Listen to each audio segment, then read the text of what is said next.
right, everybody, what's up? Welcome back to the channel. Today we're going to be covering Ubisoft Quartz and the NFTs and how it's spectacularly blown up in their faces.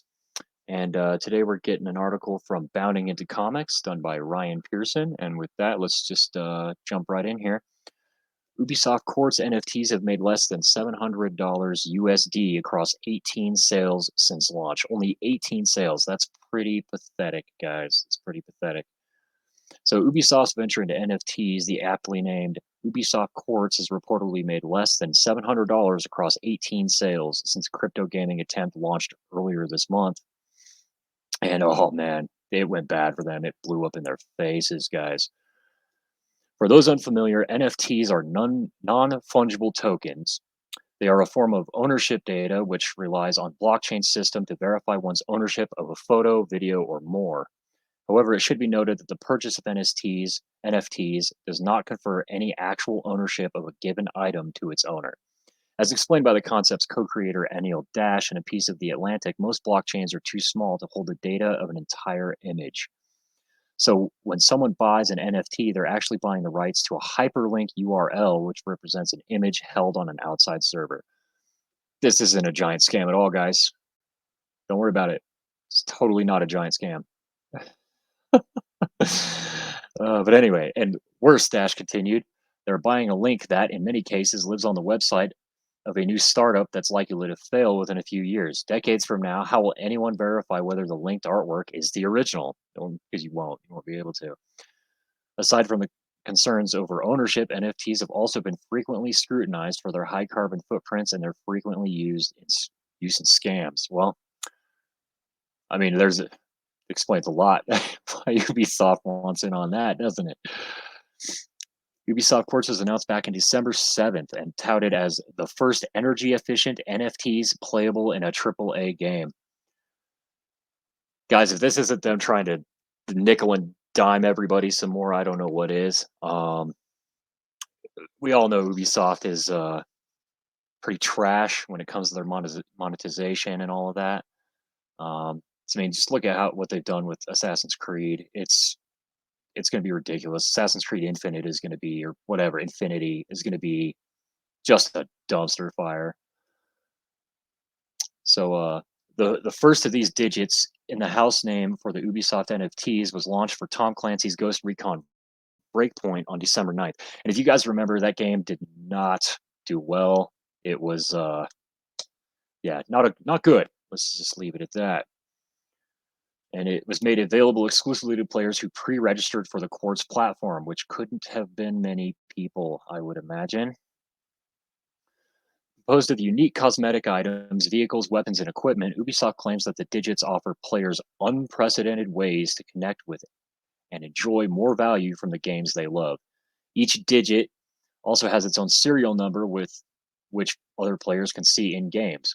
Following the first drop on December 9th, Ubisoft's experiment saw 2 more Ghost Recon Breakpoint digits release on December 9th and 12th, respectively, with the studio noting that more drops are also planned for early 2022. However, it seems the experiment may not have turned out as Ubisoft hoped, as the Quartz platform and system was immediately met with criticism and backlash upon its launch, for good reason, guys, for good reason.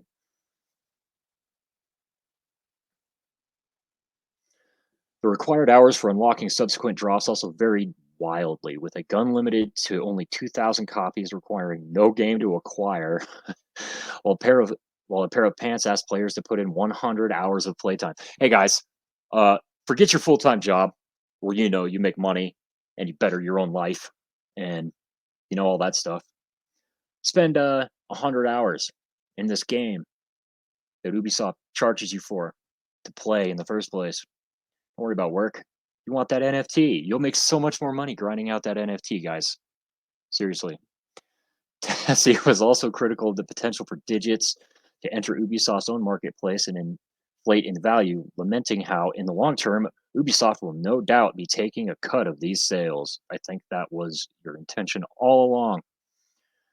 Eventually, just 11 days after the platform launched, Apex Legends senior character artist Liz Edwards made a damning claim on Twitter, asserting on December 20th, I looked at the 2 third-party marketplaces, the Quartz site links, and there seems to be 15 sales total, 0 in the last day on one site. Am I reading this right? I think you are, Liz. I think you are. Edwards continued to dig into the Tezos-powered Ubisoft Quartz marketplace and discovered that the sales had made just over $396.43. Am I understanding this right? Edwards begged in disbelief. Ubisoft managed to make an NFT that not even NFT fans want, because that is very, very, very funny. And I would agree with you on that, Liz, completely. It's pretty funny. That's pretty awesome. As of this writing, NFT marketplace objkt.com, object.com, reports that the total trade volume amongst digit owners has only grown by roughly 52 Tezos, approximately $225 USD, to a high of $635, whilst the total number of owners has only grown by around 300. I can't believe there's 300 people that actually want this digital bullshit, guys. It's crazy. I don't know. I said the same thing about Facebook in 2011, so we'll see where this goes, right? Further, according to fellow NFT marketplace Rarible, only 18 digits have been sold amongst players between the project's launch and December 29th. So why the lack of success? NFTs are controversial, unpopular, and even confusing to all but the most interested in them. Yeah. To me, it just seems like a piece of artwork on the internet that you could potentially make money off of, and I think that's what a lot of people are hoping for. But continuing as such, Ubisoft's NFTs would have to not only ingrain their use amongst players, but also compete to remain relevancy amongst both non-player investors and competitive in comparison to other more stable NFTs as far as they go anyway. See, guys, this is bad. If they want to bring real world economics and things like that into our video games, charging you real money for more money, more of your real legitimate money for this digital stuff. It's just crazy to me, dude. I can't believe this. The gaming industry is in a bad place, guys. It's in a very, very bad place. Another reason maybe Ubisoft's utilizing of Tom Clancy's Ghost Recon Breakpoint. Yes, a game that players have universally banned. Yeah, it's not a good game. It's not a good game.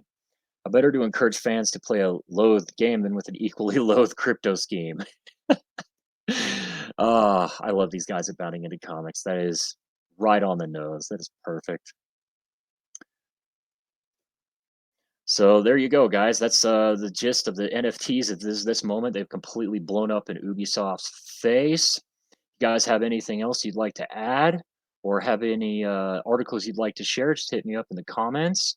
Remember to leave a like on the video and subscribe for future content. And I will see you guys later. Have a great day.